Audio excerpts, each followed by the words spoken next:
Prof. Stoki, silahkan. Bismillahirrahmanirrahim. Assalamualaikum warahmatullahi wabarakatuh.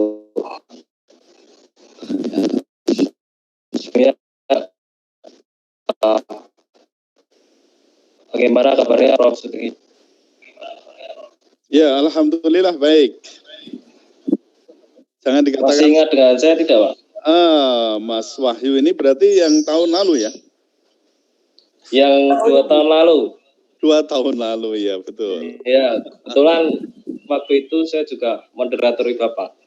Ya. Secara offline dan sekarang berkesempatan kembali begitu.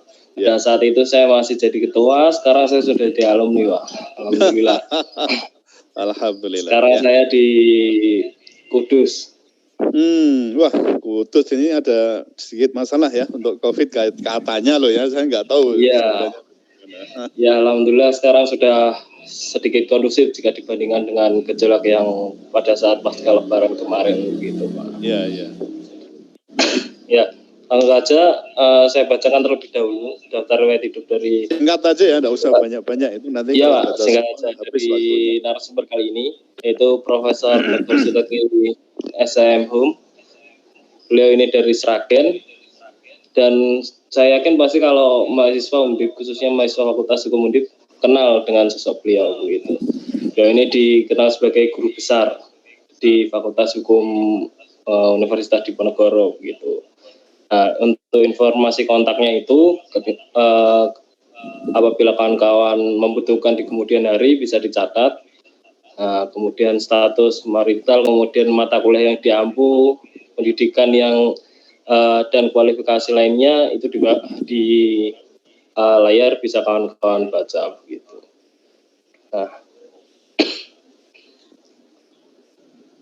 Nah, langsung saja Prof, untuk mempersingkat waktu bisa disampaikan materi yang ingin disampaikan pada siang hari ini.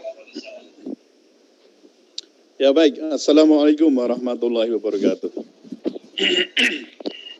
Ya, sebelumnya saya minta maaf kalau suaranya kurang begitu jernih ya karena agak sedikit flu ini ya. Tapi insya Allah tidak COVID ya. Ya, kalau ditanya apakah sehat, saya katakan sehat. Nanti malah kena delik pasal ya, dikira nanti saya bohong kan. Ya makanya saya katakan baik ya, insya Allah kondisi baik.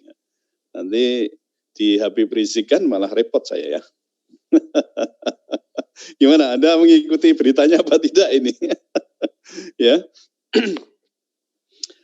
Ya baik, saudara sekalian, para mahasiswa yang saya cintai, insyaallah dimulaikan oleh Allah. Mari pertama kita panjatkan puji syukur pada Allah Subhanahu wa taala karena pada kesempatan ini saudara dan saya diberi berbagai kenikmatan, terutama ini ya, nikmat sehat, iman dan juga Islam, takwa dan seterusnya yang masih melekat pada diri kita semua. Sehingga pada kesempatan ini saudara dan saya bisa bertatap muka meskipun melalui media daring. Yang kedua, sholawat dan salam semoga tercurahkan kepada Rasulullah Muhammad SAW ya, beserta kaum kerabatnya. Ya, saya diminta untuk bicara tentang advokasi ya. Judul yang dimintakan kepada saya itu adalah pengadvokasian kebijakan pemerintah.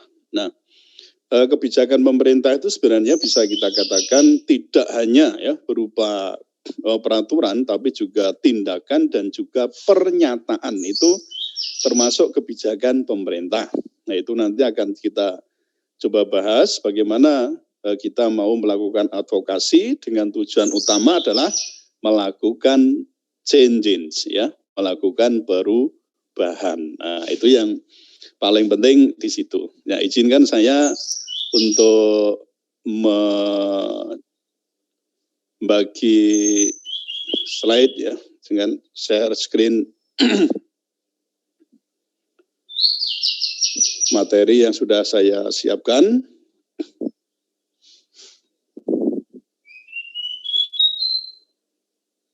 Ya, sebelumnya mungkin saudara sebagian belum mengenal saya ya. Jadi saya ini di Undip dikenal sebagai guru besar yang radikal ya. Radikal itu ramah, terdidik, dan berakal. Ya beda ya, jangan Anda tafsirkan yang peyoratif, tapi ini adalah yang amelioratif gitu ya. Meskipun dalam kenyataannya ya kalau Anda ke Undip sana, Anda akan menemukan ya di tim MARU namanya, tim pemantau radikalisme Undip gitu ya.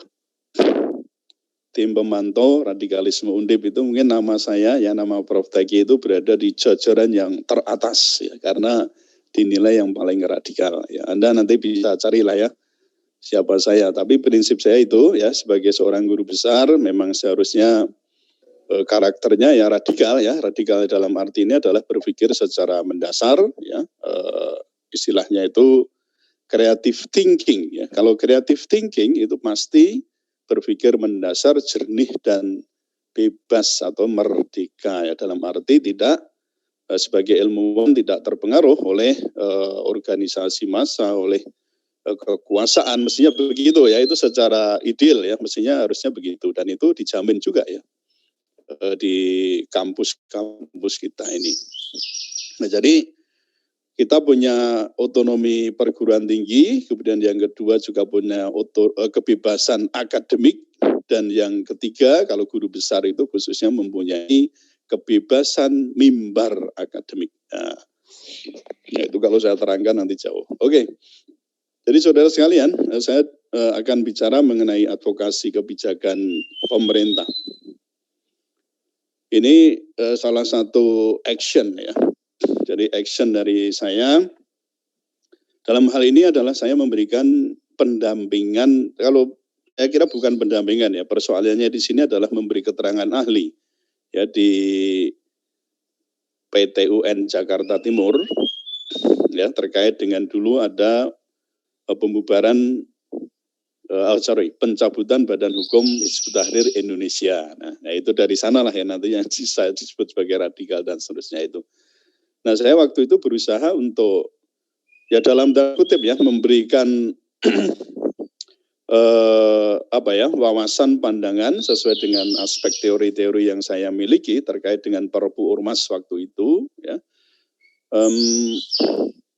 Dan juga pencabutan Badan Hukum Hizbut Tahrir Indonesia ya waktu itu. Saya berusaha untuk menyampaikan bahwa Perpu Ormas itu saya nilai ya tidak mencerminkan prinsip negara hukum, tapi lebih kepada prinsip negara kekuasaan. Jadi bukan Rechtsstaat tetapi lebih ke Machtstaat. Nah, jadi saya membuat analisis yang sebenarnya tujuan saya adalah supaya Perpu Ormas itu tidak kemudian dijadikan sebagai undang-undang, kan gitu kan? Karena Perpu itu bisa menjadi undang-undang atau kalau itu tidak disetujui oleh DPR ya, mestinya tidak bisa kemudian menjadi undang-undang. Nah, kalau tidak menjadi undang-undang, maka kebijakan ini kembali lagi kepada apa? Kepada undang-undang Ormas yang lama. Jadi tidak ada undang-undang Ormas yang baru dengan mengadopsi atau mengesahkan dalam hal ini Perpu Ormas menjadi undang-undang. Nah, itu termasuk public policy, yaitu termasuk kebijakan publik. Undang-undang, peraturan perundang-undangan, kebijakan pemerintah berupa PP dan seterusnya, Kepres sampai tadi saya katakan ada tindakan, ada pernyataan, itu termasuk kebijakan publik. Nah, bagaimana kita bisa mempengaruhi kebijakan publik itu? Nah, tentu ini harus melalui proses yang kita sebut dengan advokasi. Nah, saya akan menerangkan lebih dulu mengenai apa itu advokasi. Ini ada definisi nominal, ya namanya. Ada yang kedua definisi real atau real. Definisi nominal yang saya maksud adalah ditinjau dari sisi gramatikal ya, lebih ke etimologis terutama. Nah, apa itu advokasi? Kalau di KBBI itu ya, ini sebagai noun ya, sebagai kata benda begitu ya, kata yang dibendakan. Advokasi ini berarti pembelaan. Nanti Anda bisa cari ya di KBBI, Kamus Besar Bahasa Indonesia kita. Pembelaan atau juga bisa kita katakan nanti bisa juga pendampingan. Ya, pendampingan dalam rangka apa tadi?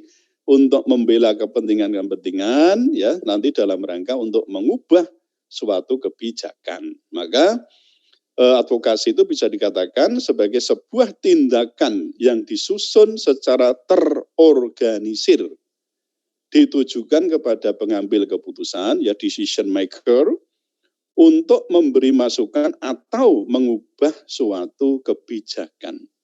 Nah, ini prinsip ya. Maka tadi saya katakan ini persoalan adalah persoalan change, ya, perubahan. Jadi prinsip perubahan ini harus kita pegang. Jadi tidak, untuk apa kita melakukan advokasi kalau kita tidak bertujuan pada adanya perubahan yang memang mestinya sesuai dengan rencana. Nah, nanti ada persoalan orang mengatakan apa sama antara advokasi dengan lobbying. Nah, ini saya kira dua hal yang bisa dikatakan ada hubungannya, ya, karena advokasi itu tanpa lobbying ya tidak akan berjalan sesuai rencana. Jadi setelah nanti ada penjelasan di sini bahwa lobbying itu merupakan bagian dari advokasi. Tapi memang ada sedikit perbedaan di situ.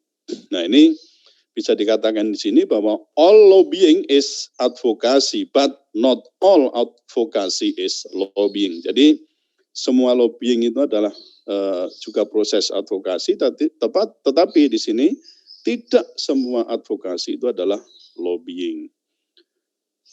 Nah, ini saya kira prinsip yang harus disampaikan juga kepada saudara, bahwa bisa juga dikatakan bahwa lobbying is narrowly defined subset of advocacy. Jadi lobbying itu ya bisa dikatakan definisi yang lebih dangkal ya dibandingkan dengan advokasi. Nanti ada gambarnya di sini ya. Jadi lobbying itu merupakan ada di dalam ya, ada di dalam bagian atau merupakan bagian dari advokasi.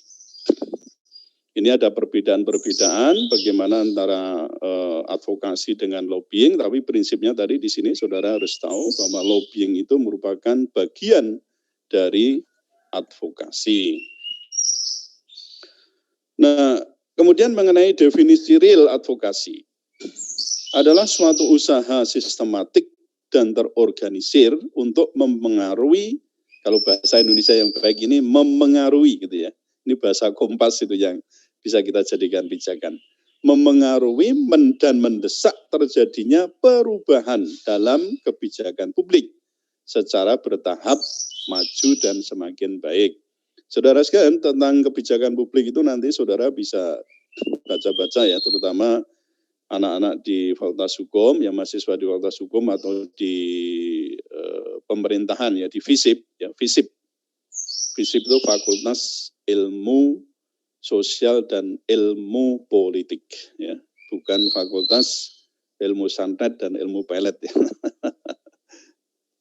Just kidding ya, bukan itu, tapi Fakultas Ilmu Sosial dan Ilmu Politik ya, tentang public policy ya. Public policy itu kalau menurut Erda itu dikatakan sebagai ya the activity to do or not to do ya. Jadi kegiatan untuk melakukan atau tidak melakukan sesuatu. Nah, ini dimiliki oleh namanya badan-badan publik ya.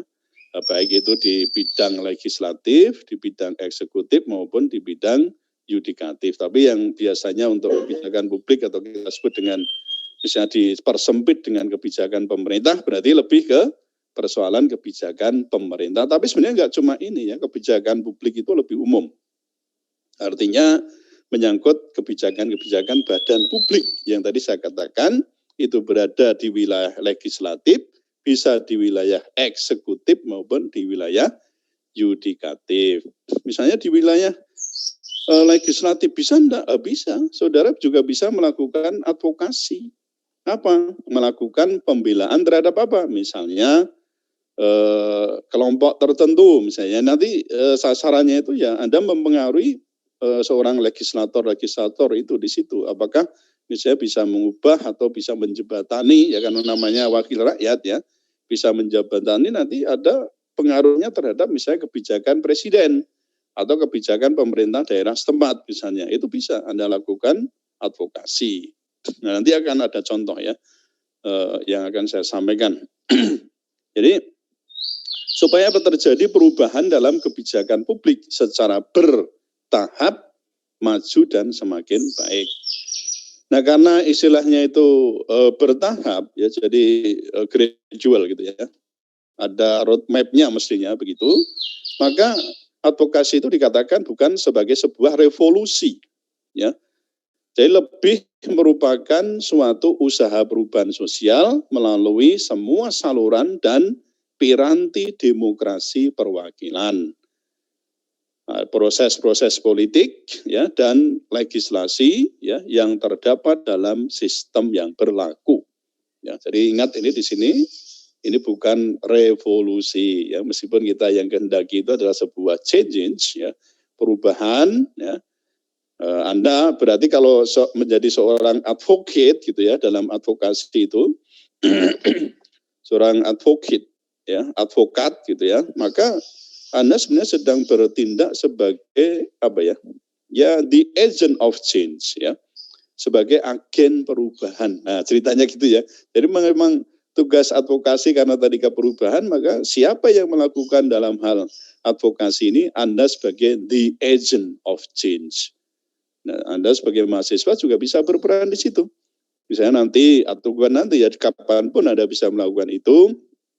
Kalau di universitas itu ya perguruan tinggi ada KKN, ada PKL dan seterusnya. Di situ sebenarnya Anda bisa melakukan proses advokasi. Nah, bagaimana melakukan advokasi itu? Maka ini merupakan sebuah sistem ya saudara sekalian. Memang tadi tujuan kita adalah untuk perubahan kebijakan, tapi ini sebuah sistem yang harus kita lihat baik mulai dari persiapan, kemudian pelaksanaan, sampai pada pemantauan dan juga evaluasi. Ya, ini harus dilakukan terus-menerus. Misalnya Anda menjadi misalnya nanti ya yang sudah keluar tadi ya, keluar dari misalnya jadi alumni, lalu Anda menjadi seorang atau warga dari sebuah LSM ya, lembaga swadaya masyarakat, Anda bisa melakukan pendampingan. Kadang-kadang juga menjadi mediator, gitu ya. Nah, ini melakukan mediasi. Ini sebenarnya juga proses-proses advokasi. Ya, intinya tadi ya saudara menjembatani bagaimana kira-kira bisa memengaruhi kebijakan-kebijakan yang akan diambil oleh pemerintah. Saudara lihat di situ bagaimana persiapan itu harus dilaksanakan ya. Jaringannya apa, isu strategisnya apa, kemudian bagaimana cara mempengaruhi dan juga mempengaruhi melalui opini, melalui media massa, ya, mempengaruhi pembuat dan pelaksana kebijakan sampai terjadi nanti sebuah perubahan kebijakan publik. Nah, itu pun nanti setelah itu tidak bisa selesai di situ. Apakah kebijakan publik ini berubah, tapi apakah sustainable atau tidak? Kita harus juga memantau, ya, melakukan monitoring. Nah, jadi kalau kita lihat itu ada selama ya selama pelaksanaan itu, kemudian setelah itu pasca itu mesti ada pemantauan dan juga evaluasi yang dilakukan secara terus-menerus. Mestinya tidak putus di situ, karena untuk mengetahui perubahan itu tidak dalam waktu yang singkat. Dan misalnya oke, kebijakan berubah, tapi kebijakan yang berubah ini berpengaruh secara signifikan enggak? Yang mengefek tidak gitu ya terhadap apa stakeholder yang ada. Ya, maka di sini perlu ada pemantauan atau monitoring. Nah, setelah itu kita lakukan juga evaluasi. Oh, ternyata misalnya ya, ini perlu kita ada penebalan. Nah, sekarang kan istilahnya penebalan, apa itu penebalan PPKM ya. Ada penebalan ini. Dengan cara apa? Ya kita mulai dari kira-kira yang tipis ini dipertebal sehingga perubahan itu nanti menimbulkan efek atau menimbulkan pengaruh yang signifikan terhadap semua stakeholders. Nah, ini yang tadi saya katakan lobbying itu hanya merupakan bagian kecil dari toolbox ya advokasi itu, saudara sekalian ya. Toolbox itu berarti di dalamnya itu peralatan dari advokasi apa? Mulai dari ini, ada litigation protest, ada research and planning, ya planning, ada mobilization. Bagaimana menggunakan media, bagaimana menggunakan jejaring, bagaimana berkoalisi dengan, misalnya ada pihak yang juga melakukan advokasi, ada LSM lain. Ini juga atau lembaga swadaya masyarakat lain atau mungkin kelompok-kelompok pegiat ya misalnya kesehatan atau lingkungan atau HAM ini kan bukan hanya satu, bekerja sama kalau perlu dengan tingkat global atau internasional. Nah itu lebih cepat untuk membuat sebuah changes ya, perubahan. Nah jadi ini toolbox-nya banyak ya, kalau di sini ada berapa? Ada 6 ya minimal ya. Ada mulai dari litigation protest di situ berarti memang situ ada kasus-kasus hukum yang pernah terjadi bagaimana. Anda juga harus perlu tahu misalnya terhadap lingkungan atau kesehatan misalnya apa kasus kesehatan yang pernah diadili.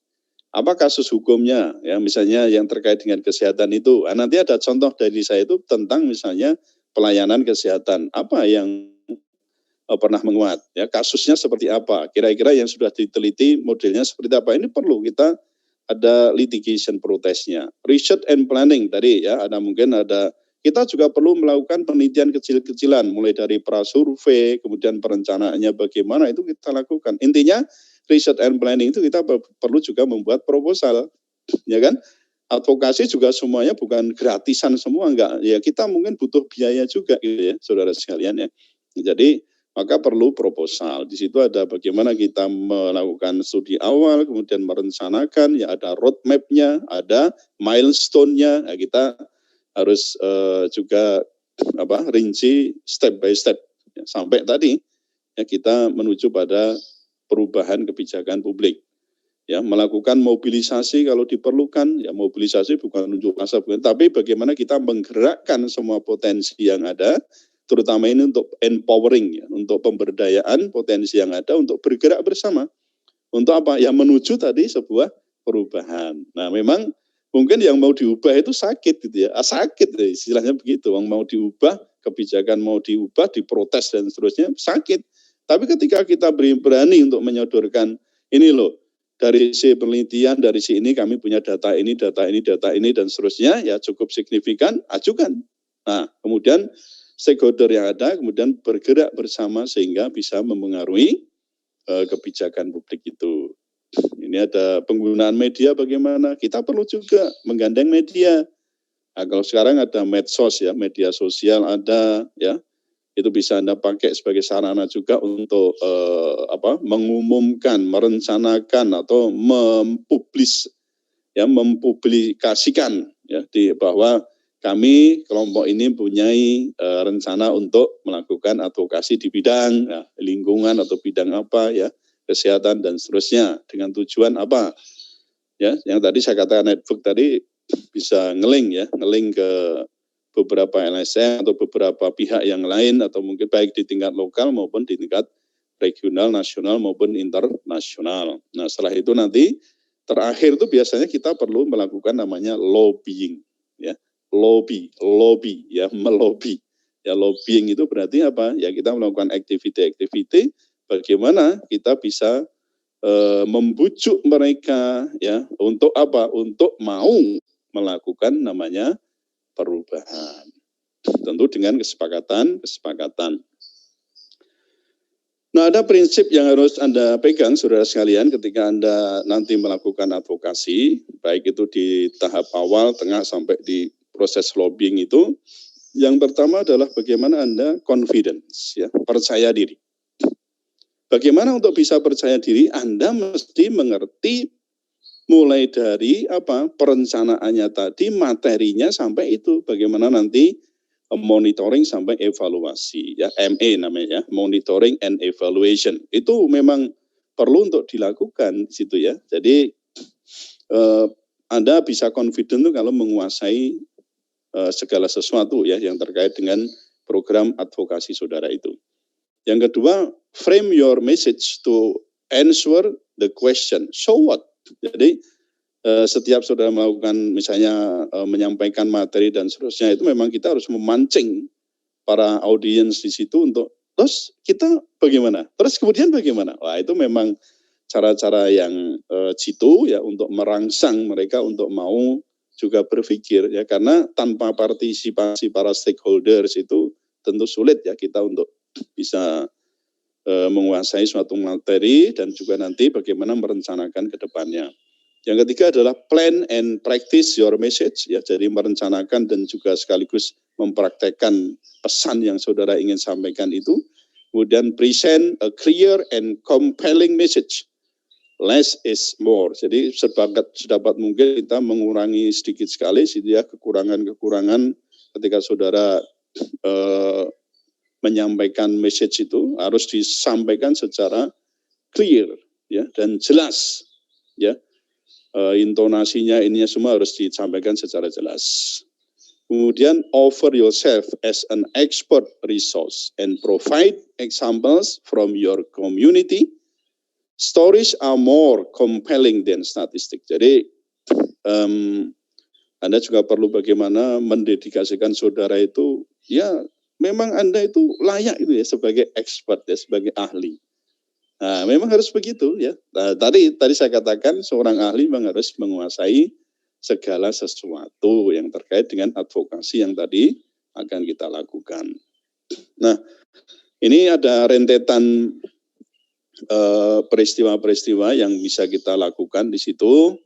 Ya, advokasi itu tidak berdiri sendiri, saudara sekalian, bisa dikaitkan dengan hal-hal yang lain, apakah itu sosialisasi, kemudian pemberdayaan sampai pada mobilisasi. Ini kan keterkaitan dengan yang lain ya. Jadi saya katakan sampai pada titik tertentu itu memang bagaimana sih kita sampai kemudian bisa memobilisasi atau menggerakkan masyarakat itu tidak cukup dengan advokasi, tapi nanti ada persoalan sosialisasi sampai pada pemberdayaan. Nah, kalau orang sudah tergerak, masyarakat tergerak, itu gampang sekali untuk melakukan perubahan, atau setidaknya ketika itu ada aspirasi dari rakyat, partisipasi lengkap di situ, nanti akan mudah kita untuk menggerakkan adanya perubahan. Kalau ini ya, perhatikan ya, kalau sistem pemerintahnya itu demokratis.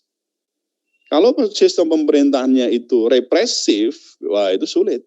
Ya, kita advokasi macam manapun ya, sudah itu bergeming gitu ya. Tidak mau berubah. Karena apa? Ya, pokoknya Anda mau begini, nggak mau begini. Itu sistem pemerintahan yang represif. Jadi advokasi ini pun tadi saya katakan bisa berhasil dengan baik ketika misalnya sistem pemerintahan kita memang betul-betul menganut apa? Ya sistem yang demokratis. Ya kalau memang kita konsekuen dengan itu, kita memang baru ada di sistem demokrasi ini, ya harus konsekuen gitu loh. Apa artinya? Partisipasi masyarakat itu, apalagi nanti ada LSM ya, NGO itu sebagai apa? Sebagai buffer ya, penyangga.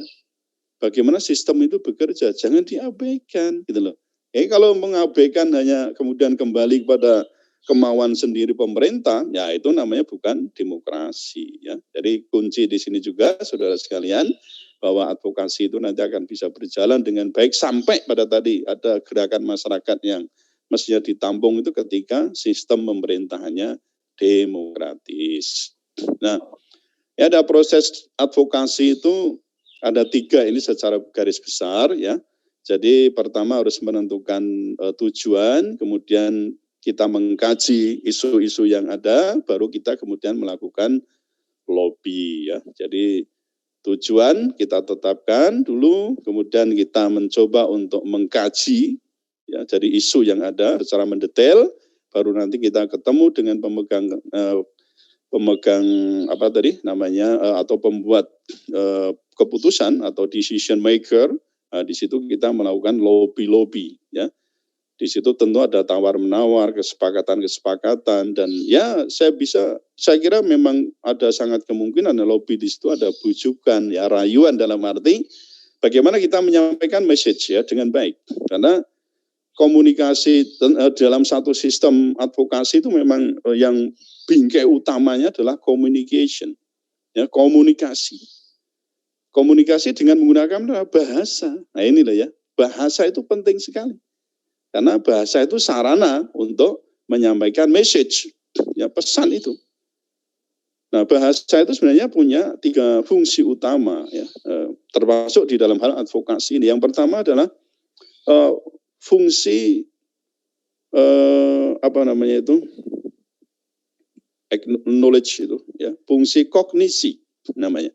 Yang pertama adalah fungsi kognisi. Ini kalau yang Anda dari jurusan komunikasi ya ada namanya Habermas itu ya, bagaimana mengkonsepkan tentang arti bahasa itu di ilmu komunikasi. Fungsi kognisi apa? Menampung pengetahuan dan juga menyalurkan. Bahasa itu menampung pengetahuan sekaligus menyalurkan. Nah, jadi dengan bahasa kita memang bisa kemudian mengkolek ya, dalam arti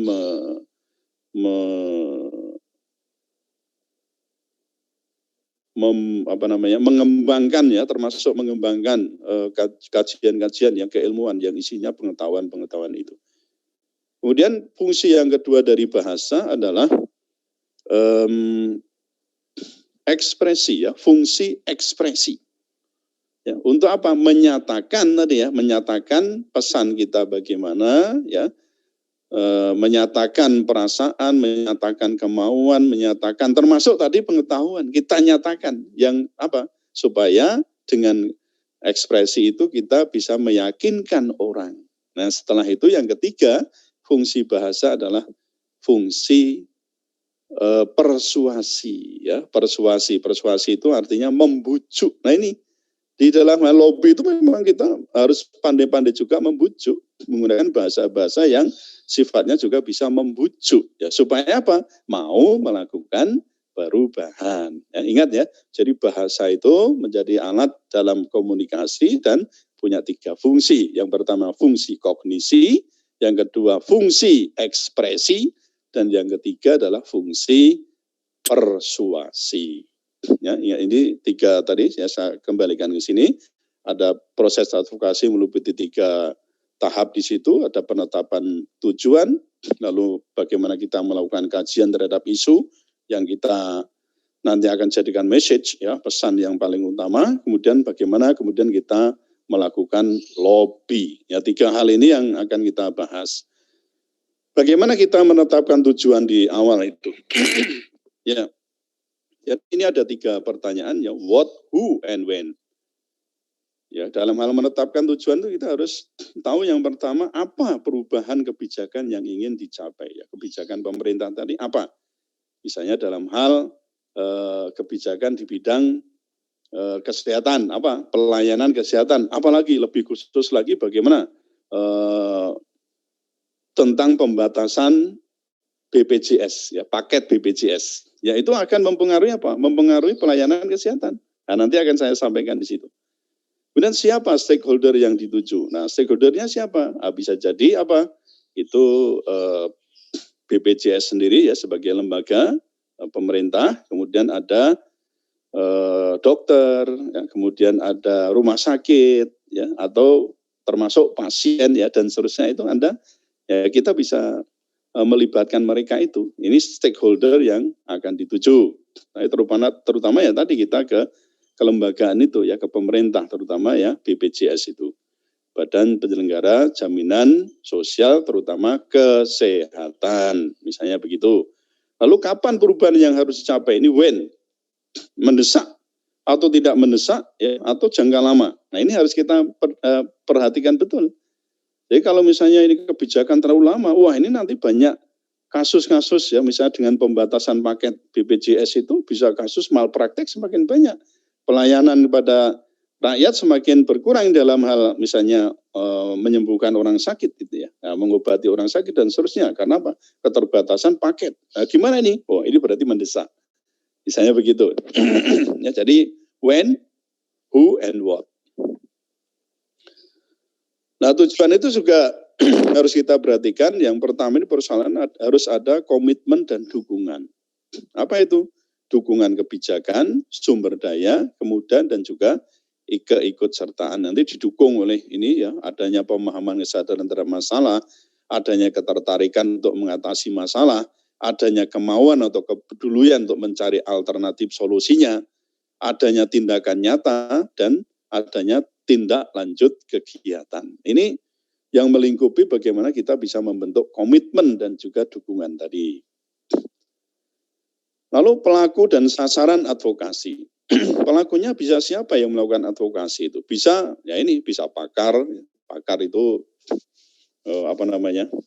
katanya apa-apa dibuat sukar katanya. Apa-apa dibuat sukar itu namanya pakar. Ahli ya, lebih ahli. Ya, pakar itu ya seorang ahli gitulah ya. Ahli itu ya diakui di bidangnya ya.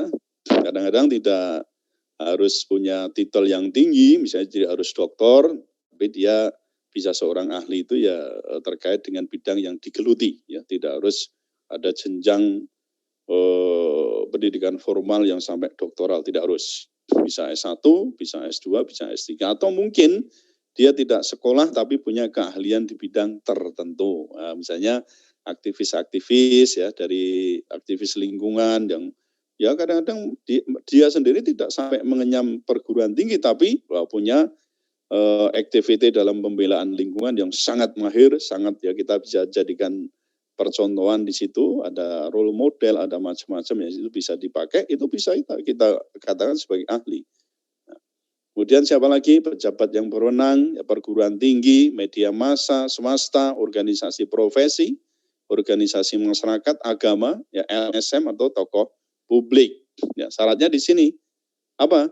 Ya harus peduli dengan peduli dengan isu yang kita ingin advokasikan itu. Ya, kalau tadi soal kesehatan harus paham betul tentang isu kesehatan, paham masalah, ya kemudian berkemampuan dipercaya atau dihormati dan tidak tercela. Jadi advokat sendiri itu nggak bisa sembarangan orang. Ya, kalau tidak dipercaya ya nanti omongannya nggak dipercaya kan, ya percuma, sulit untuk kemudian bisa membentuk atau berujung pada soal perubahan kebijakan.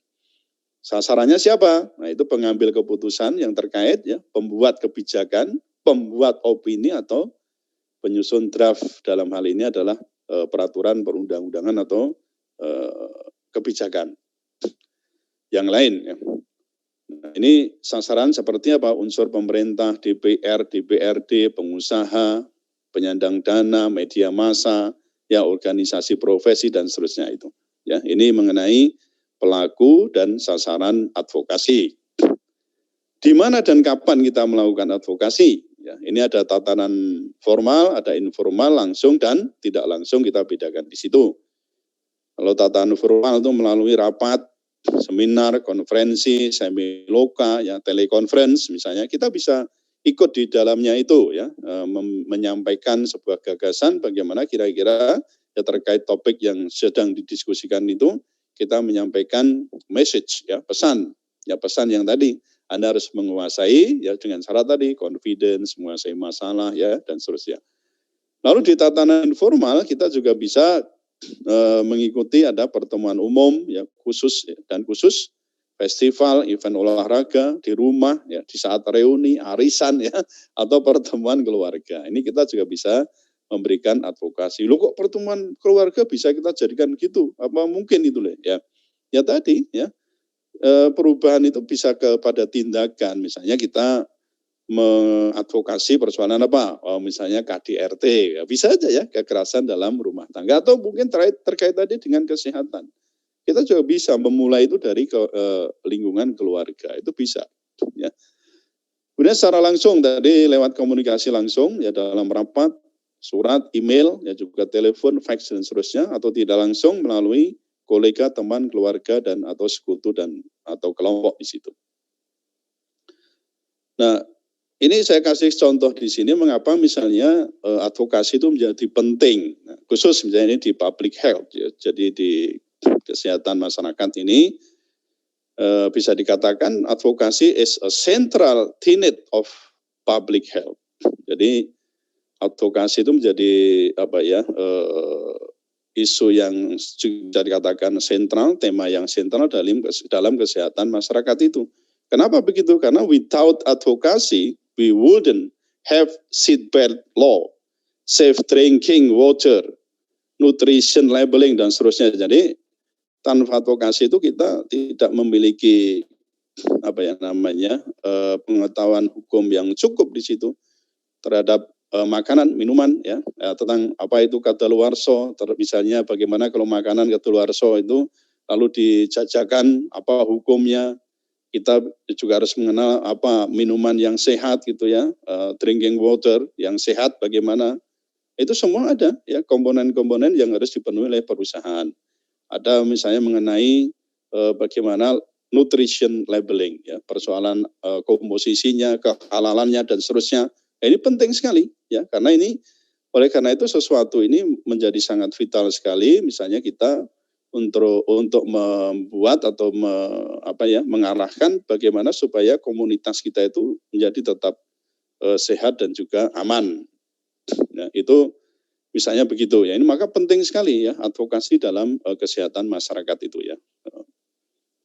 Nah, mengapa perlu advokasi ya tadi saya katakan ya. Jadi kalau kita ngomong kebijakan publik itu kan tadi ya persoalan hukum dan seterusnya itu sangat penting sekali. Yang terlibat itu memang sangat luas sekali ya, mulai dari legislatif, eksekutif dan seterusnya ya. Bagaimana proses politik yang sedang berjalan, menentukan pajak aja. Ya, itu ada proses-proses mulai dari misalnya mau perubahan terhadap undang-undang PPN misalnya ya, itu ada perubahan, nanti sembako akan dikenai misalnya ya, mungkin hitungannya khusus atau bagaimana, dikenai PPN, pajak pertambahan nilai, ini enggak cukup legislatif langsung, enggak bisa eksekutif legislatif melakukan proses politik di situ, bagaimana juga nanti harus menampung aspirasi dari rakyat, ada public hearing, ada sounding, ada public consultation, macam-macam itu dilakukan. Itu untuk apa? Untuk suatu perubahan kebijakan publik. Nah, itu proses advokasi. Sebenarnya DPR sendiri juga bisa melakukan proses advokasi. Atau ketika Anda punya tadi isu yang sentral, kemudian untuk bagaimana mempengaruhi kebijakan itu, wah, ini jangan, PPN jangan tidak boleh dikenakan untuk sembako. Anda melakukan advokasi ke DPR atau ke pemerintah, tidak masalah di situ. Ya tadi yang penting saudara menguasai betul ya, confident dan seterusnya, Anda harus bagaimana menguasai masalah sehingga Anda ya meyakinkan, betul ya, meyakinkan orang bahwa oh ya nanti bisa mempengaruhi apa, rencana kebijakan publiknya itu adalah menaikkan atau mungkin mengenakan PPN atas sembako misalnya, kemudian oh enggak jadi karena apa? Pertimbangannya macam-macam. Data ada, data statistik ada, alasan rasional Anda kemukakan, hasil-hasil penelitian di sini, di tempat lain, atau negara lain Anda kemukakan, nah ini bisa jadi apa? Kebijakan publik berubah, rencananya berubah. Misalnya mau 12%, enggak, udah 5% saja. Atau mungkin sama sekali tidak dikenakan, menunda ya waktu sampai nanti memungkinkan, misalnya oke, setelah misalnya COVID berakhir, sudah tidak ada COVID lagi, COVID-19 misalnya. Nah, demikian itu saudara sekalian ya. Nah, itu yang pertama ya, bagaimana kita tadi menyiapkan atau merancang mengenai tujuan yang harus kita siapkan. Yang kedua adalah mengenai kajian. Nah, ini terkait dengan bagaimana isu yang tadi harus kita pedulikan, isu yang sangat sentral apa ya, terkait tadi misalnya kesehatan, apa ini? Oh, pelayanan kesehatan. Tadi nanti akan saya kasih contoh di situ. Itu isunya kenapa kok kita memilih tentang pelayanan kesehatan atau Yankes? Ya, tentang pelayanan kesehatan. Kenapa ini? Nah, karena ada persoalan genting di sini untuk Yankes itu ada hal yang ya, misalnya tadi mengenai mengenai keselamatan ya, atau misalnya oh ini kok ada kecenderungan adanya pembatasan paket BPJS. Ada enggak misalnya pengaruhnya terhadap terhadap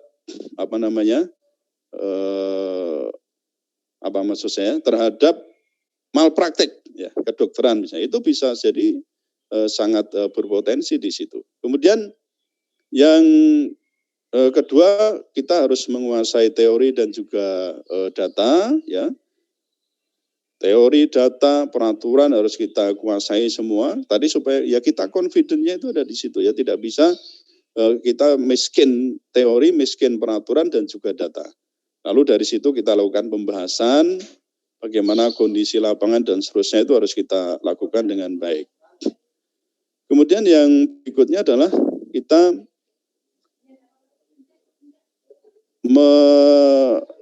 melakukan rekomendasi dan juga konklusi. Maaf, sebentar ya, saya sendiri, sebentar. Halo Mbak.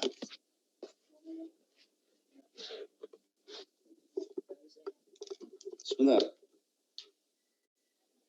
Makasih ya. Matur nuwun sangat. Baru online ini.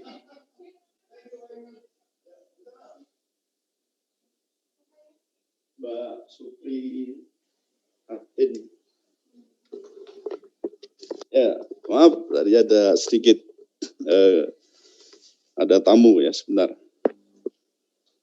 Nah, kemudian kita juga nanti perlu ya melakukan setelah ya di ujung kajian itu perlu ada namanya rekomendasi dan konklusi. Ya. Apakah isu ini penting? Ya, rekomendasi kita bagaimana?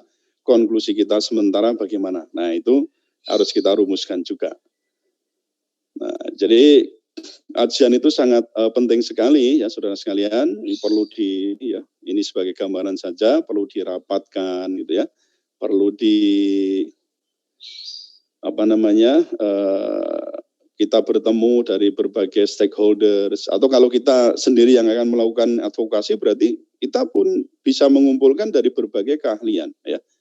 Misalnya tentang kesehatan juga nggak mungkin hanya Anda bisa meminta ahli, expert di bidang kesehatan siapa, ya, kemudian di bidang hukumnya mana. Nah, kita bisa kumpul jadi satu grup ya, satu kelompok yang nanti akan melakukan advokasi. Nggak bisa Anda misalnya memikirkan itu dari sisi kesehatan, nggak bisa.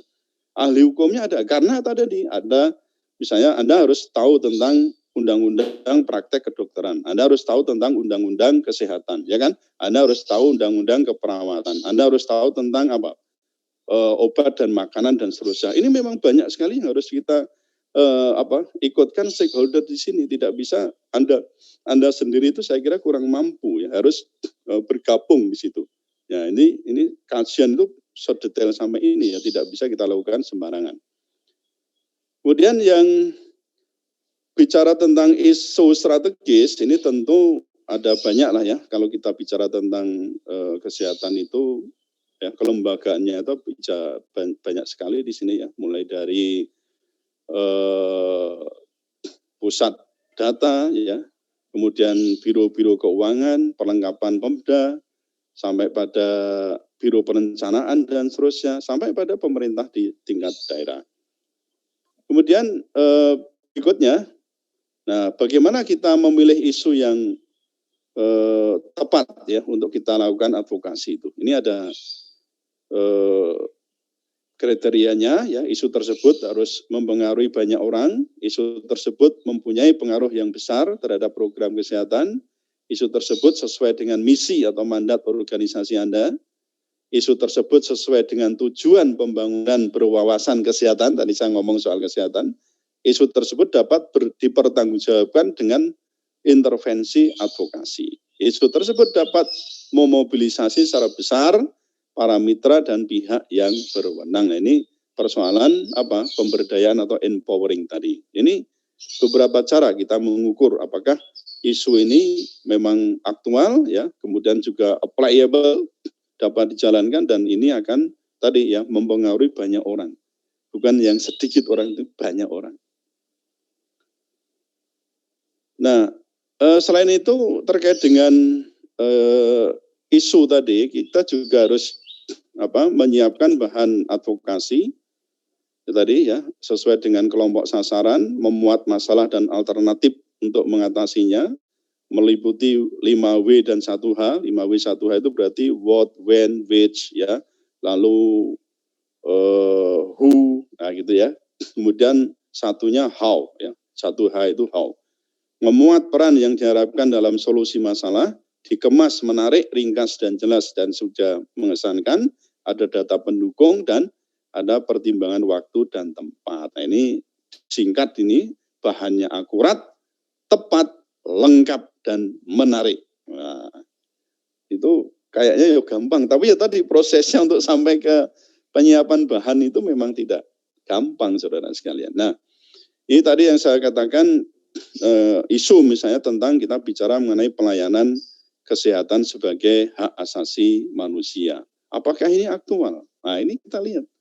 Aktual sekali, saudara sekalian. Persoalan kesehatan itu termasuk, saudara mungkin tahu ya, ada dulu di tahun 90 sampai 2015 itu kita kenal namanya MDGs. Ya, The Millennial Development Goals. Ya, namanya MDGs. Ya, salah satunya apa? Kesehatan itu termasuk di dalamnya. ya menjadi salah satu goal, ya menjadi salah satu goal dari kalau di MDGs itu ada 8 goals, ya ada 8 goals. Ya, jadi ini termasuk di dalamnya. Lalu yang berikutnya setelah tahun 2015 ya berakhir di situ, kayaknya MDGs juga belum bisa tercapai dengan baik, kemudian berubah, ini tetap isu kesehatannya ada, ini menjadi namanya SDGs. Nah, pernah dengar nggak itu? SDGs itu apa? Ini SDGs itu adalah, kalau ini MDGs ya, nah ini sudah Anda lihat itu yang ke-4 dan 5 itu kan aspek kesehatannya sangat tinggi di situ. SDGs itu Sustainable Development Goals. Nah, kalau di SDGs itu ada 17 goals, ya, ada 17 goals dari tujuan pembangunan berkelanjutan. Salah satunya apa? Kesehatan. Anda lihat itu yang ketiga. Ya, yang ketiga tujuan dari SDGs itu adalah kesehatan dan kesejahteraan yang baik. Berarti apa? Di situ ada unsur kesehatan yang baik. Nah, ini jadi isu, ya, isu sentral tingkat dunia. Maka ini penting dalam hal apa? Pelayanan kesehatan. Nah, baik kita tahu apakah benar pelayanan kesehatan itu sebagai hak asasi manusia. Betul. Ya, kita lihat di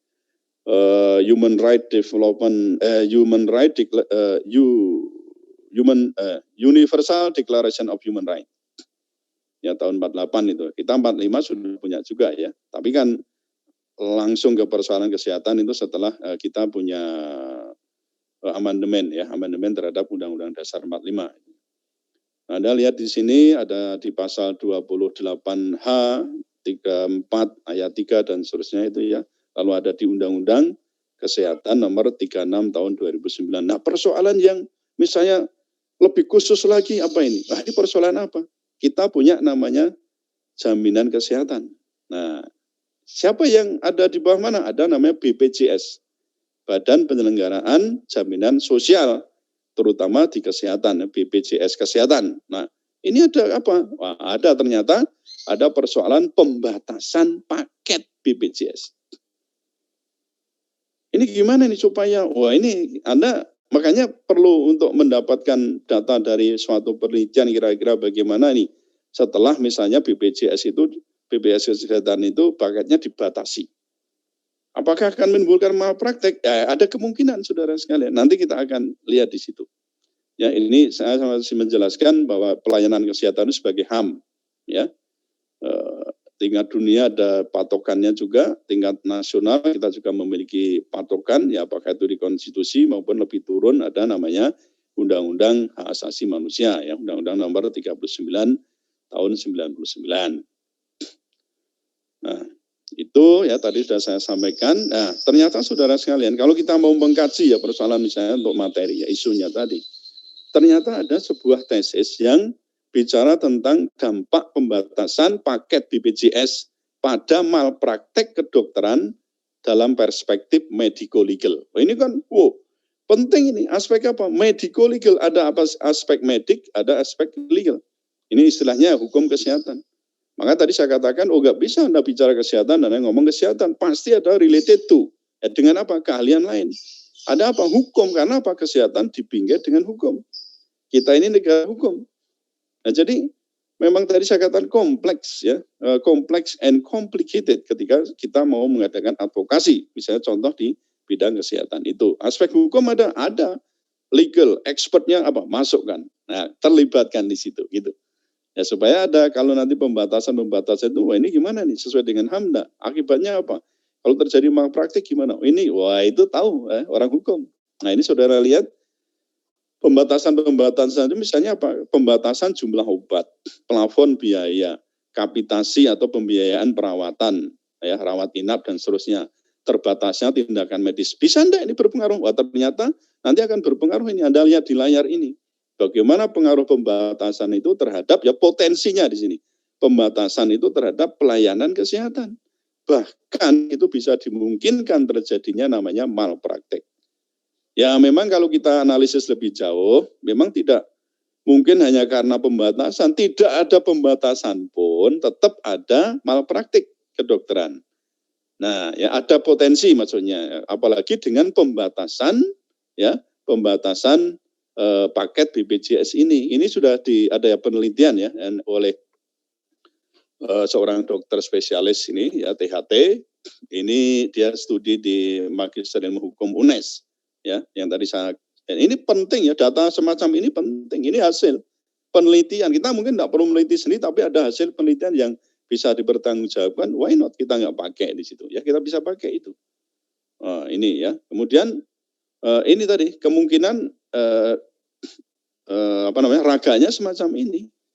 Jadi potensi pembatasan itu memang ada kemungkinan komplain dari pasien, tuntutan ganti rugi atau bahkan sampai tuntutan pidana dan administratif. Nah, jangan dikira gampang ini. Ya memang berat ya. Tenaga kesehatan juga ikut ya menanggung bagaimana artinya kalau terjadi malpraktek itu tenaga kesehatan dan juga tenaga medis ya. Karena menurut Undang-Undang Kesehatan memang tenaga medis itu dimasukkan ya ke dalam tenaga kesehatan ya, tetapi ini sudah diprotes oleh para dokter terutama itu mengajukan judicial review ya di Mahkamah Konstitusi. Ya intinya keberatan kalau tenaga medis, dokter dan seterusnya itu dimasukkan kepada tenaga kesehatan ya. Kalau tenaga kesehatan kan ada di situ perawat, bidan, ada ya yang lain ya, psikologi dan seterusnya itu masuk di situ. Nah, dokter ini beda gitu loh ya, maksudnya. Ya tenaga medis itu kan termasuk di situ adalah dokter spesialis, dokter gigi, kemudian dokter spesialis gigi itu masuk tenaga medis di situ ya. Nah, itu enggak maksudnya wah ini nanti gimana? Nah, itu berpengaruh pada undang-undang praktek kedokteran ya. Oleh karena itu ada putusan Mahkamah Konstitusi itu nomor 82 ya kalau nggak salah ya 82 tahun 2015 apa ya. Ya itu yang menyatakan bahwa pasal 11 ayat 1 dan 11 ayat 2 Undang-Undang nomor kok jadi lupa saya. Undang-Undang Kesehatan ya intinya. Undang-Undang Kesehatan itu dinyatakan tidak mempunyai kekuatan hukum mengikat. Jadi pembedaan antara maksudnya memasukkan tenaga medis menjadi tenaga kesehatan itu dianggap tidak mempunyai kekuatan hukum mengikat. Ya, tapi kalau terkait dengan persoalan uji kompetensi dan juga namanya ini apa namanya itu? Saya kok jadi lupa itu. KKI itu apa itu namanya? Konsili Kedokteran Indonesia itu loh ya, Konsili Kedokteran Indonesia ya KKI itu. Nah itu tetap bisa ya membedakan antara tenaga medis dan tenaga kesehatan di situ. Nah jadi ini saudara Anda lihat di sini ya, kira-kira tadi ya saya katakan ini isu ini up to date enggak? Menyangkut orang banyak enggak? Oh nyangkut orang banyak ini mengenai pembatasan BPJS itu. Bukan hanya orang di sini, se-Indonesia ini. Ya kan? Rata-rata keluhan dari para pemegang BPJS itu kan, waduh ya pelayanannya kadang juga tidak baik gitu ya, kemudian sangat dibatasi, ada juga komplain-komplain ya pokoknya kalau nggak sembuh dengan jatah sekian ya harus pulang. Nah itu padahal belum sembuh, ini gimana? Oh namanya asuransi kok, ya asuransi itu kudunya ya sak sembuh kan itu, tapi memang kemudian dibatasi, hanya paketnya sekian, setelah itu Anda nggak sembuh ya urusanmu. Nah itu nggak boleh semacam itu. Ya kita dengar lah ya komplain semacam itu. Maka ya ini menyangkut orang banyak sekali saudara. Kalau namanya asuransi ya mungkin ya ada plafon ya, tapi jangan pembatasannya minim. Nah, kalau minim orang belum sembuh, masih setengah sembuh, suruh pulang, kumat lagi, mati akhirnya. Nah ini kan hal-hal yang menurut saya ini nggak sesuai dengan human right kita ya, hak asasi manusia kita di situ. Nah kemudian yang ketiga adalah lobby. Ya. Jadi lobby itu bagaimana kita mempengaruhi ya pemegang kekuasaan itu untuk bagaimana mau ya kemudian sampai pada mengubah kebijakan-kebijakannya. Jadi lobby ini bisa dikatakan sebagai usaha yang dilakukan oleh para advocate tadi ya, jadi pelaku advokasi untuk dapat mempengaruhi pihak-pihak tertentu dengan tujuan memperoleh hasil yang diinginkan. Nah, ini advokasi ya, usaha. Di situ tadi saya katakan bagaimana kita melakukan kesepakatan ya kan, kemudian mempengaruhi, membujuk ya, sampai namanya lobby kan begitu. Mungkin ada deal-deal tertentu ya, dealnya dalam arti baik ya, bukan dalam arti konspirasi yang jahat. Nah ini ada proses lobbying itu ya, mulai dari pembukaan kita tawarkan macam-macam begini, lalu kita ada penawaran, ada negosiasi, ya lalu ada kesepakatan ya, karena kita sampai pada bagaimana tujuan kita capai di situ. Ini proses lobbying yang sebenarnya bisa dikatakan untuk pengunci ya, proses advokasi itu ada di lobby. Lobby ini harus nanti ya berujung pada perubahan kebijakan pemerintah. Ini persoalan bagaimana mengembangkan pesan advokasi, lalu kemudian termasuk yang di sini tadi kita di lobby pun masih bisa, kita harus menyampaikan lagi ya mengenai data yang akurat, bagaimana kita bisa membangkitkan emosi dalam arti greget ya untuk mereka mau berubah atau mau mengubah, harus mampu mengaruhi para penentu kebijakan. Ini dalam lobbying itu kita perlu menyampaikan pesan-pesan yang mungkin belum tebal gitu ya, kita lakukan penebalan. Kembali kita masih bisa mengembangkan isu atau ide, menebalkan, membuat pesan yang mudah, ya sederhana dan seterusnya. Ini menjadi 7 kriteria untuk pesan advokasi. Ya. Selain tadi sudah disampaikan ketika kita melakukan proses ketika misalnya kita melakukan proses apakah itu menyampaikan dalam rapat, dalam ini ya, dalam pertemuan atau apa, itu kita harus juga sampaikan ini. Nah, hasil yang diharapkan apa? Ya, hasil yang diharapkan adalah dukungan berupa apa? Kebijakan, sumber daya, fasilitas, kemudahan keterlibatan langsung. Nah, ya jelas kita menghendaki apa? Tentu harus ada kedekatan, harus ada kepercayaan dan juga kepedulian. Itu ya namanya dukungan itu dalam bentuk itu. Ya.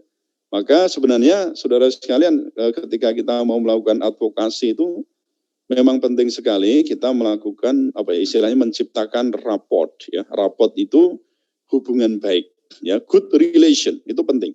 Supaya nanti memang ya kita enggak ujuk-ujuk ya. Semula kita nyambangi dulu atau mungkin ya melakukan komunikasi-komunikasi yang sifatnya informal dan seterusnya.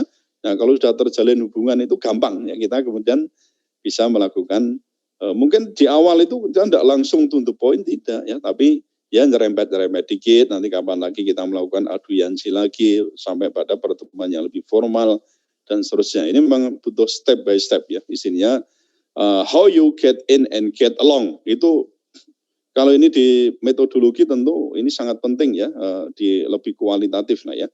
Jadi how you get in and get along dalam suatu proses advokasi itu.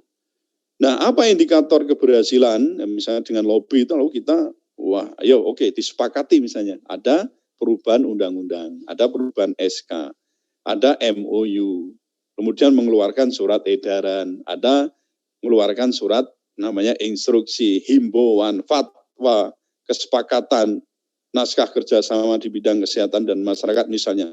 Ya tadi, termasuk tadi, membatalkan paket BPJS-nya, gitu ya. Oh, berarti di loss atau paketnya dinaikkan, jangan seperti itu karena ini banyak korban misalnya. Justru akan mendorong adanya malpraktek kedokteran misalnya. Nah, lalu apalagi adanya peningkatan anggaran ya dan seterusnya, adanya jadwal koordinasi, adanya perubahan kebijakan, pelaksanaan dalam bidang kesehatan masyarakat ya. Public health tadi ya. Kemudian ada perbaikan kesehatan masyarakat terutama dalam hal pelayanan ya kesehatan. Ini sebagai contoh tadi. Nah, kita juga tadi lihat di saran penelitian yang dilakukan oleh dokter THT tadi, spesialis tadi, apa dari rekomendasi kita lihat di penelitian itu, rekomendasi terhadap pemerintah, terhadap pasien, terhadap rumah sakit, terhadap dokter.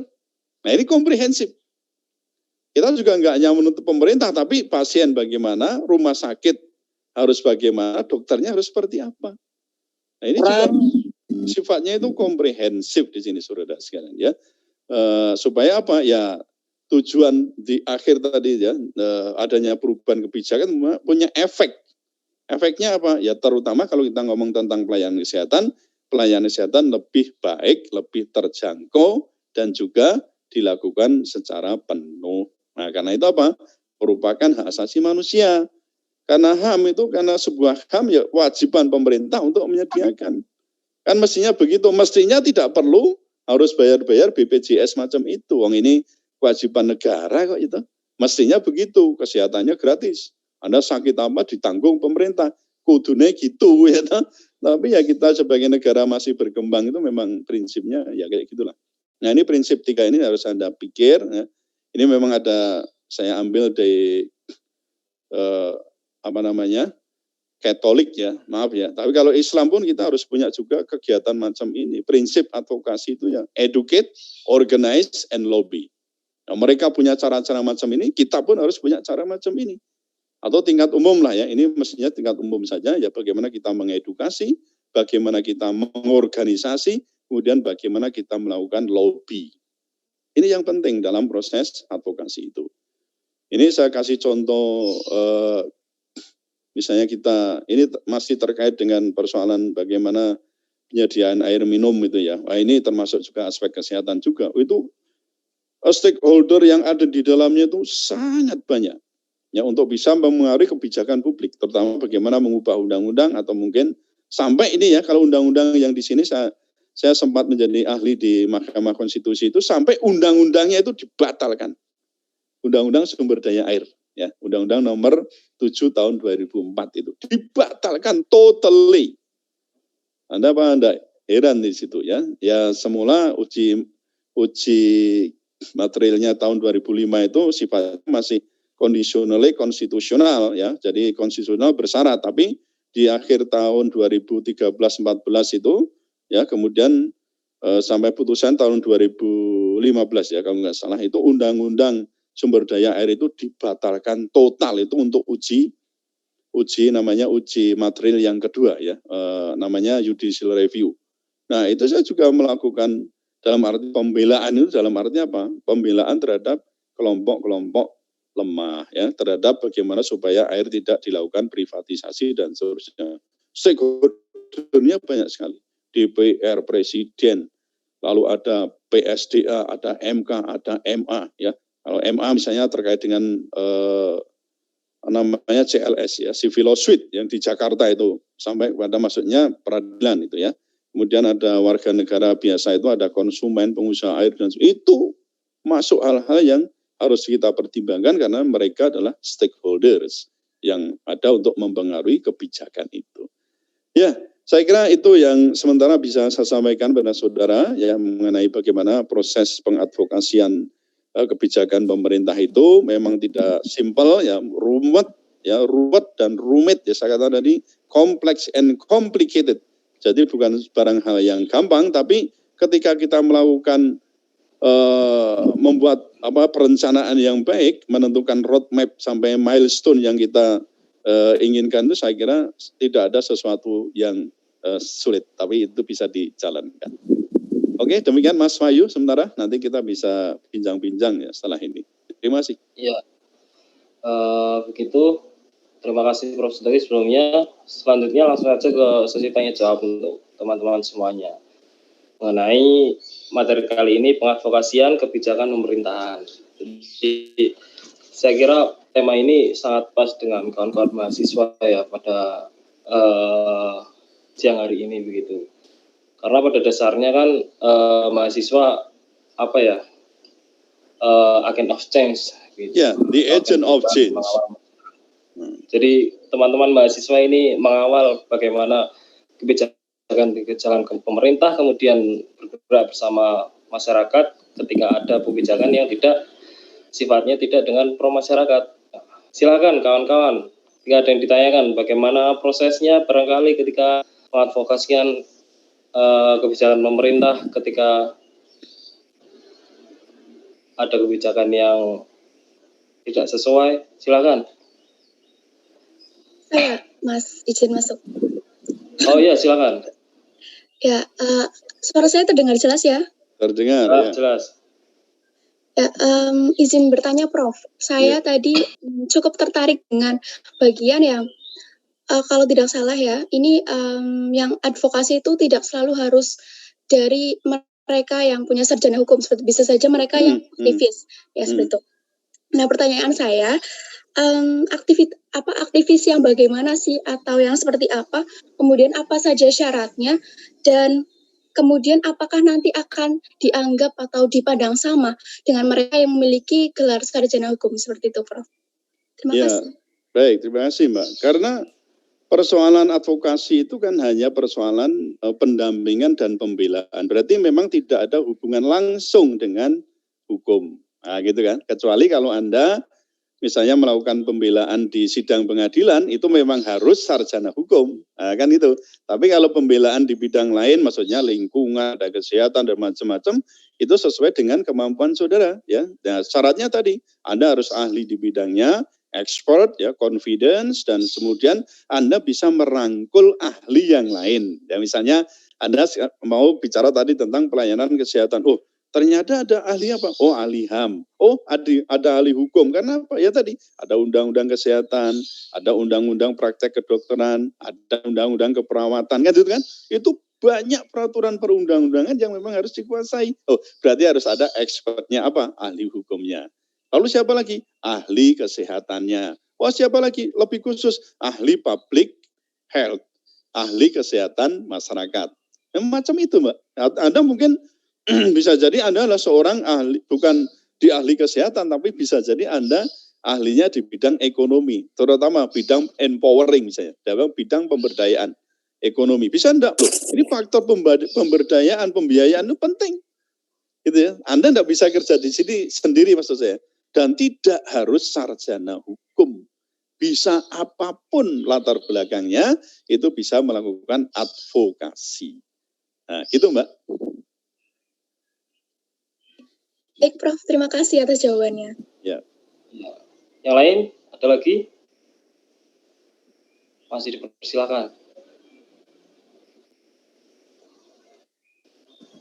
Mungkin sambil menunggu, Prof. Ya. Saya ada yang menarik. Belakangan kan memang mahasiswa gencar-gencarnya aksi, ada aksi yang pengawalan undang-undang KPK itu, penolakan, kemudian undang-undang Cipta Kerja. Nah, ya, betul. kemarin memang penolakan itu malah berbuah hasil undang-undang itu disahkan. Jadi kan sekarang begitu. Nah, walaupun terjadi penolakan dan aksi besar-besaran di hampir di seluruh kota besar yang ada di Indonesia. Ya, betul. Dengan melihat itu, kemudian pemerintah menjawabnya dengan sebuah jawaban yang diplomatis begitu, yaitu silakan uji materinya melalui Mahkamah Konstitusi. Tetapi setelah itu ada berita lagi bahwa melalui banyak sekali di berita di internet, Presiden minta MK tolak semua gugatan tentang Undang-Undang Cipta Kerja. Nah, itu bagaimana, Pak? Minta untuk sesuai dengan jalur, tapi jalurnya sudah ditutup. Iya, betul. Jadi makanya kan begini ya, proses politik di pembuatan pembuatan undang-undang itu kan melibatkan sebenarnya bukan hanya DPR dan Presiden. Kan mestinya kita mikirnya begitu. Itu melibatkan apa? Partisipasi rakyat, gitu loh. Unjuk rasa itu sebagai salah satu apa? Itu partisipasi rakyat. Tadi saya katakan mahasiswa sebagai the agent of change. Selama ini kita kenal begitu. Ya memang belakangan ini kita ya rasakanlah debut mahasiswa itu menurut saya melemah itu ya. Jadi kadang-kadang dikalahkan badan eksekutif mahasiswa itu dikalahkan dengan barisan mak-mak militan itu ya. BEM sama BEM ya, ini BEM-nya mahasiswa sama barisan mak-mak militan malah kalah.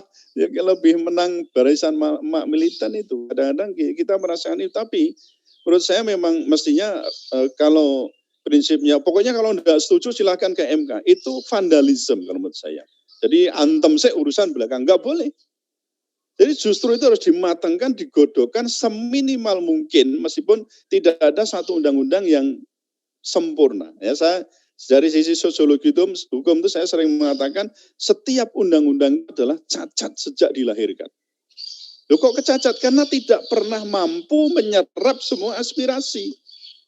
Tapi minimal kita apa? Nah, kalau masih banyak ketik, banyak yang masih kritik, dikritik kok sudah diketok, itu namanya undang TikTok. Jadi undang-undang TikTok. Loh, masih banyak salah ketik, ingat enggak itu? Salah ketiknya ada, bahkan menunjukkan ayat pasal pas ya.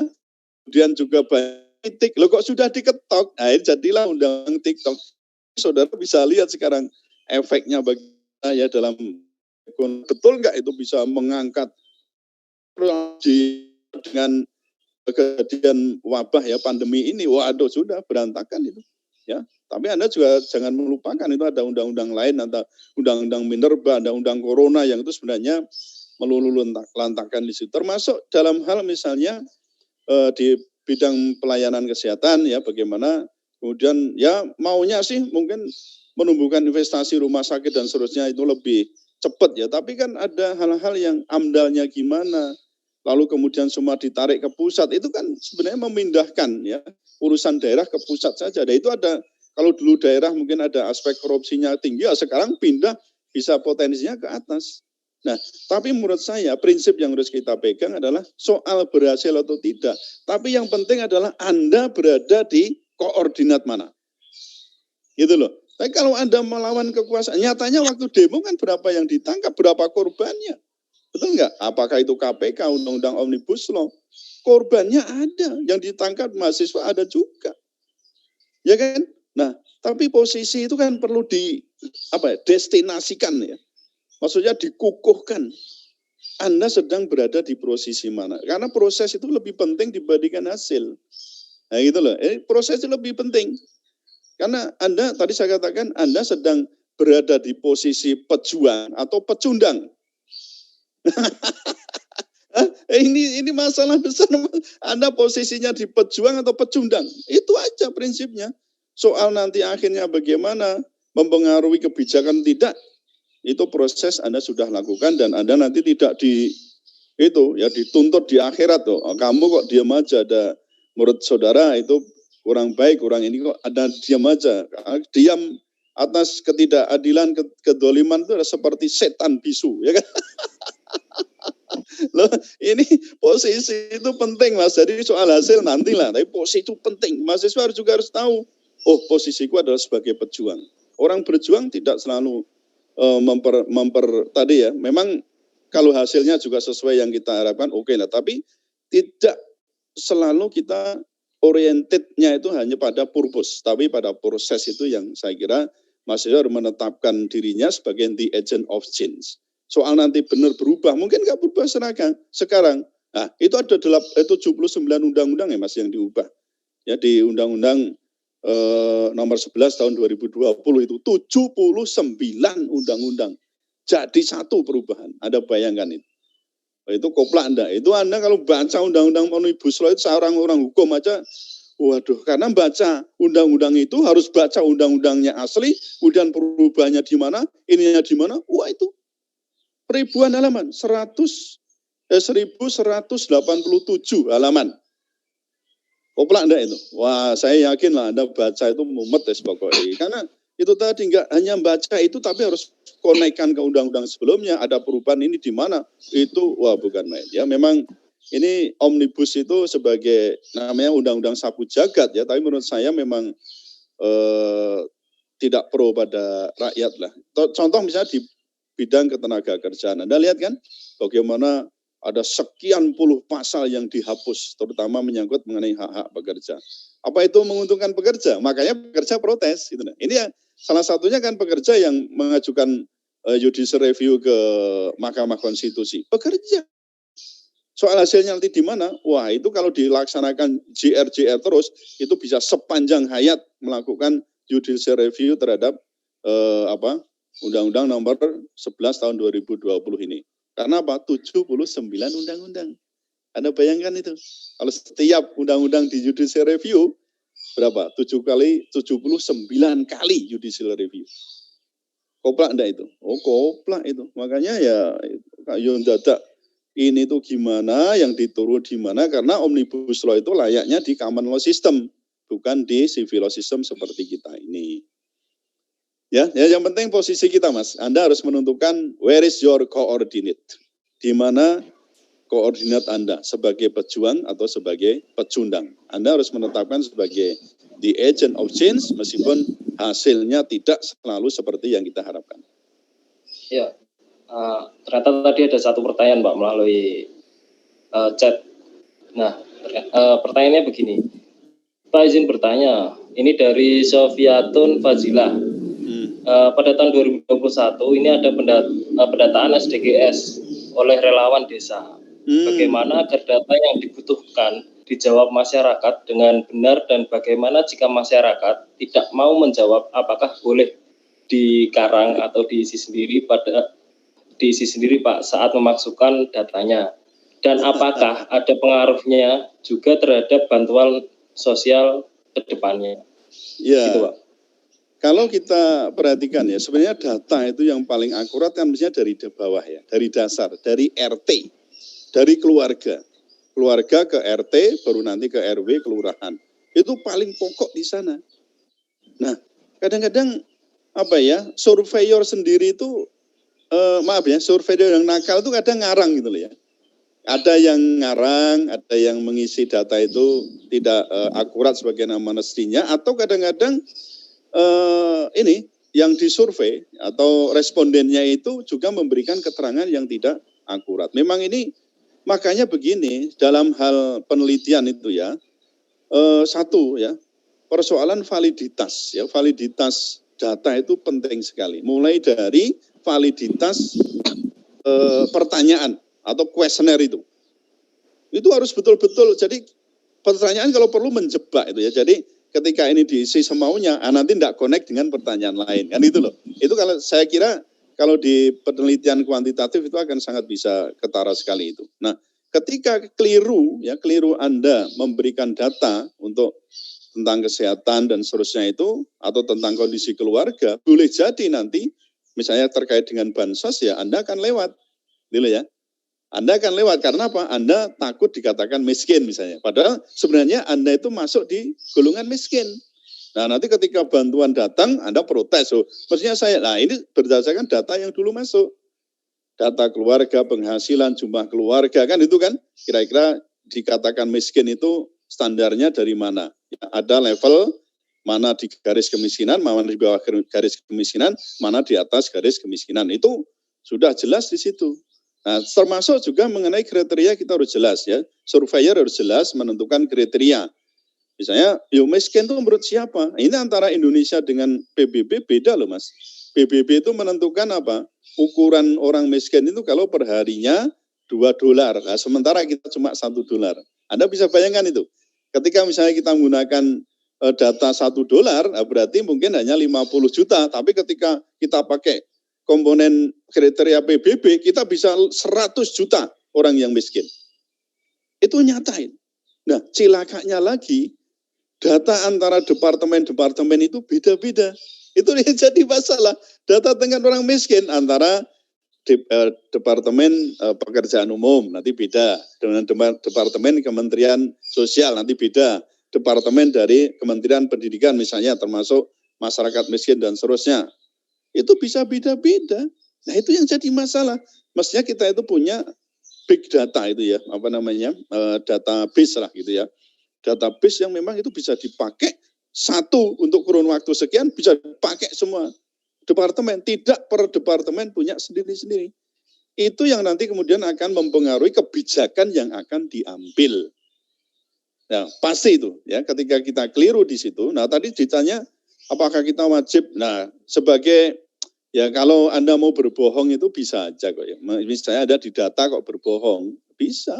Tapi kalau tadi kuesionernya itu bagus, pertanyaan Anda atau jawaban Anda yang berbohong itu akan dikonekkan pada pertanyaan lain, tidak connect berarti keliru pertanyaan Anda. Nah, itu berarti Anda bohong di situ. Nah, itu bisa. Ya, kalau namanya kuesioner itu memiliki validitas yang tinggi gitu. Ya, saya kira demikian, Mas. Ya, mengingat waktunya sudah selesai, mungkin saya minta closing statement-nya dari Bapak yang singkat untuk para peserta, para mahasiswa ini. Baik, saudara sekalian, sekali lagi saya katakan bahwa saudara adalah sebagai the agent of change. Sebenarnya Anda bisa melakukan advokasi di kapanpun, dimanapun, dengan cara apapun. Sebatas yang saudara mampu, itu kalau mau pribadi. Tapi lebih baik Anda melakukannya secara berkelompok sehingga stakeholder termasuk juga sumber daya itu lebih lengkap, ya, lebih baik, dan saudara akan bisa lebih mudah untuk mempengaruhi kebijakan pemerintah.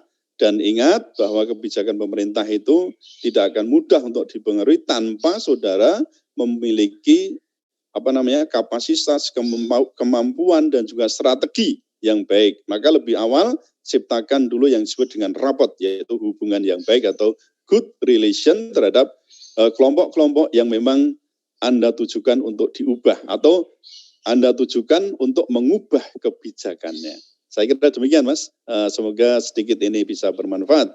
Assalamualaikum warahmatullahi wabarakatuh. Waalaikumsalam. Sebelumnya untuk dokumentasi, Pak, untuk kawan-kawan yang belum on kamera silahkan. Silakan petugas yang panitia yang bertugas.